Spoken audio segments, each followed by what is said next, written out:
Good morning student. आशा करती हूँ आप सभी स्वस्थ होंगे और अपने घरों में सुरक्षित होंगे।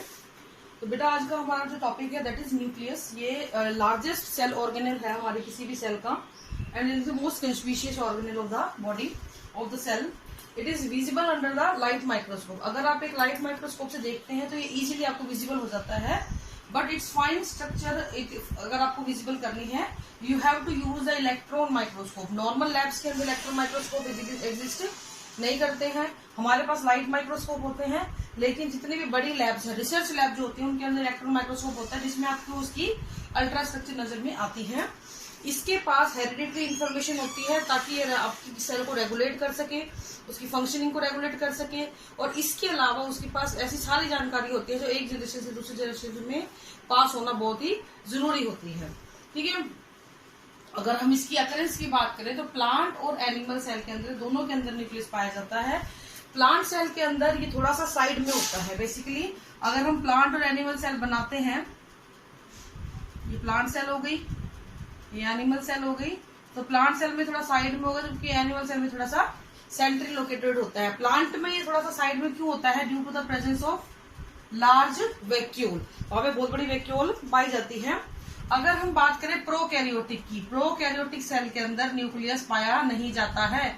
वहां पे न्यूक्लियस की जगह होता है न्यूक्लियोइड।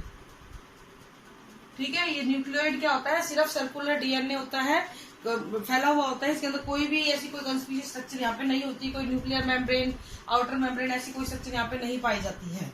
अब हम अगर ऑर्गेनिज्म की बात करें तो on the basis of presence of nucleus, number of nucleus के हिसाब से अगर हम बात करें तो किसी भी सेल में ज्यादातर कंडीशन के अंदर एक ही मिलेगा, वन न्यूक्लियस।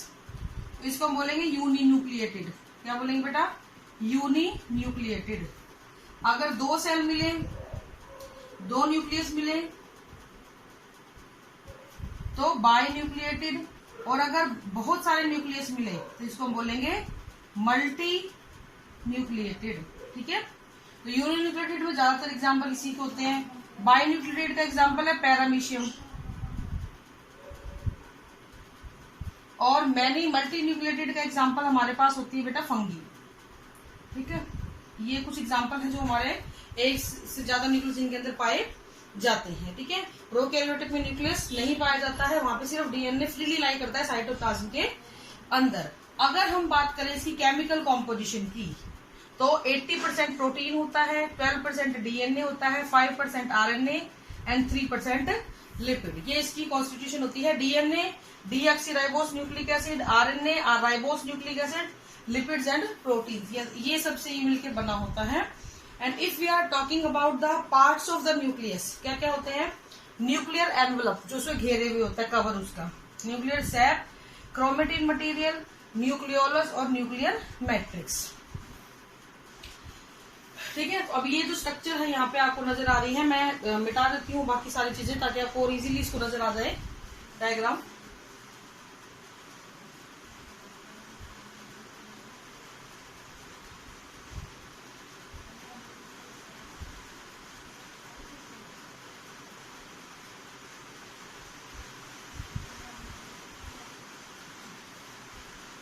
देखिए बेटा, ये इसके पार्ट्स और इसका डायग्राम थोड़ा सा आपको क्लियर हो जाएगा। तो आपको सबसे पहले स्ट्रक्चर नजर आ रही है, ये वाले, ये जो बाहर ये है ब्रेक है, देखो यहाँ यहाँ यहाँ पे, तो ये क्या है? आपका न्यूक्लियर एनवलप है। क्या चीज है ये? यहाँ पे आपका न्यूक्लियर एनवलप है, यानी कि कवरिंग है। ये दो मेम्ब्रेन से बना हुआ होता है, आउटर मेम्ब्रेन और इनर मेम्ब्रेन। किससे बना हुआ है? आउटर न्यूक्लियर मेम्ब्रेन और इनर न्यूक्लियर मेम्ब्रेन। ये अंदर वाला ये और आउटर वाला ये, इनके बीच की ये जो खाली जगह है इसको हम बोलते हैं पेरी न्यूक्लियर स्पेस। क्या बोलेंगे बेटा इसको? Perinuclear space. बाहर से ये जो ये आपकी जो मेम्ब्रेन है ये कंटिन्यू कर जाती है किसके अंदर? राइबोसोमल आरएन एंडोप्लाज्मिक रेटिकुलम और स्मूथ एंडोप्लाज्मिक रेटिकुलम के साथ। तो ये एससीआर आरएन आप आगे पढ़ेंगे। Smooth endoplasmic reticulum, RN rough endoplasmic reticulum. Rough के ऊपर राइबोसोम पाए जाएंगे। देखो जरा, ये प्लेन है, इसके ऊपर डॉटेड डॉटेड स्ट्रक्चर राइबोसोम होते हैं। ये जो न्यूक्लियर एनवलप होता है ना बेटा, ये कॉन्टिन्यूस नहीं होता है, इनके बीच में स्पेस होते हैं, इनको हम क्या बोलते हैं? न्यूक्लियर पोर बोलते हैं। इन न्यूक्लियर पोर में होता क्या है, बेसिकली साइटोप्लाज्म और न्यूक्लियोप्लाज्म के बीच में चीजों का आदान प्रदान होता रहता है। ये जो है, सबसे पहले हम न्यूक्लियर एनवलप की बात करें तो 2 मेम्ब्रेन से बना है, आउटर और इनर मेम्ब्रेन। बीच में एक स्पेस होता है, इसके बीच में फ्लूइड फील्ड कैविटी होती है। न्यूक्लियर मेम्ब्रेन जो होती है, इसमें न्यूक्लियर पोर पाए जाते हैं ताकि चीजों का आदान प्रदान इजीली हो सके। Next come the nuclear SAP और न्यूक्लियोप्लाज्म। दूसरा होता है, इसको न्यूक्लियोप्लाज्म भी बोल देते हैं।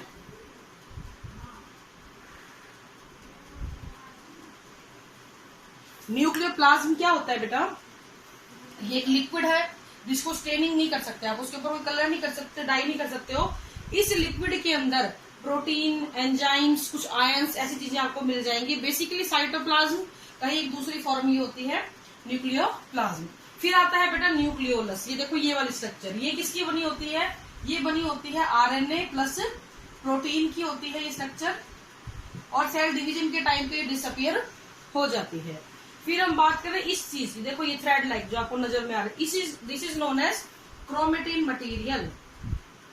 क्या बोलते हैं इसको हम लोग, क्रोमेटिन मटेरियल। क्रोमेटिन मटेरियल का क्या मतलब होता है, यहाँ पे ये थ्रेड लाइक स्ट्रक्चर होती है which is made up of DNA and protein. किसकी बनी होती है ये, डीएनए और प्रोटीन की।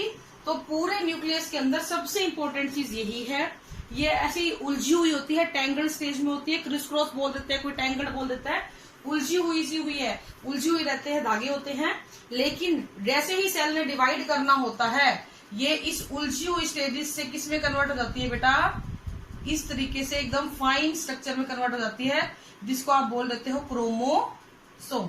तो ये अपने आप की पैकेजिंग कर लेती है। आप बड़ी क्लास में पढ़ेंगे पैकेजिंग ऑफ डीएनए, तो वहां पे ये दिखाया जाएगा कैसे इससे इसमें कन्वर्ट हो जाता है। तो क्रोमोसोम में कन्वर्ट हो जाती है। जब सेल इमेच्योर होती है तो ये कुछ ऐसे उलझे हुए धागों की तरह दिखती है। इसके पास आपकी इंफॉर्मेशन होती है, ये नॉन डिवाइडिंग न्यूक्लियस के अंदर ऐसे मिलेगा, जब सेल डिवाइड करने लगेगी तो उस तरीके से आपको मिल जाएगा। ये बहुत ही ज्यादा इंपॉर्टेंट पार्ट है, क्योंकि ये हमारी न्यूक्लियर इन्फॉर्मेशन को, ये हमारी जेनेटिक इन्फॉर्मेशन को एक सेल से दूसरे सेल में ले जाने का काम करेगा। क्रोमोसोम की बात हम बता चुके हैं आपको, पहले भी कई बार आपने सुना होगा, अब भी मैं बता रही हूँ। क्रोमोसोम हेरिडिटी मटेरियल होते हैं, ये इसको हेरिडिटरी व्हीकल भी कहते हैं। हेरिडिटरी व्हीकल क्यों कहते हैं, क्योंकि ये इन्फॉर्मेशन को एक जनरेशन से दूसरे जनरेशन में लेकर चला जाता है। ठीक है, इसके बाद जितनी भी इंफॉर्मेशन है डीएनए के, सेल को कंट्रोल करने के लिए और अगली जनरेशन पास ऑन होने के लिए, सारी की सारी इसके पास होती है। ठीक है, नेक्स्ट है न्यूक्लियर मैट्रिक्स। ये कुछ नहीं होता है, फाइन फाइबर्स का एक नेटवर्क पाया जाता है। ठीक है, अगर हम बात करें फंक्शन की, न्यूक्लियस के फंक्शन की, तो सबसे पहला ये सेल साइकिल को कंट्रोल करता है, ये सेल की सभी एक्टिविटीज को कंट्रोल करता है, ये जेनेटिक इंफॉर्मेशन को कंटेन करता है, ये सेल की ग्रोथ में हेल्प करता है, और इसके अलावा ये राइबोसोम बनाने में हेल्प भी करता है।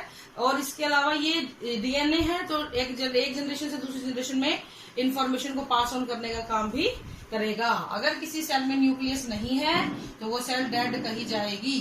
ठीक है, तो न्यूक्लियस ही है जिसने पूरी सेल की एक्टिविटी को कंट्रोल किया हुआ है, प्लस जेनेटिक इंफॉर्मेशन भी अपने अंदर स्टोर की हुई है, जो आगे आने वाली जनरेशन को पास ऑन हो जाती है। This is all for today. Thank you and have a nice day.